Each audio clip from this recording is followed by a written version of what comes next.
Hello, good afternoon sa mga kalods dyan. May payo lang ako sa inyo yung gumagawa ng content, huwag kayong mag-umasa sa mga posting channel. Oo, nagpapataas yan ng inyong mga followers, mga subscriber, mga views.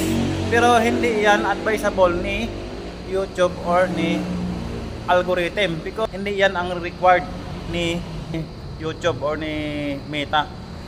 Kasi wala yan sa kanyang mga rules and regulation. Parang legit yung pinagbo-boostingan nyo, pero hindi yan ibig sabihin na counted yan ni Meta at ni YouTube.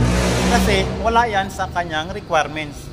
Kasi ang requirements ni YouTube ay 1,000 subscriber, 4,000 watch hour, and $10,000 revenue. So makuha mo yung tatlo bago ka magkaroon ng advertisement or monetization na yung channel mo. At ganun din sa YouTube. So huwag kayong umasa dyan sa mga boosting channel na yan. Payo lang bilang isang content creator.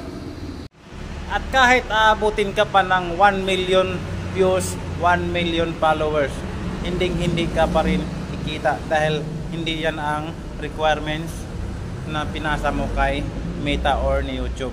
So guys, sana magustuhan yung video na to, at sana huwag niyong kalimutan pag-share at pag-like.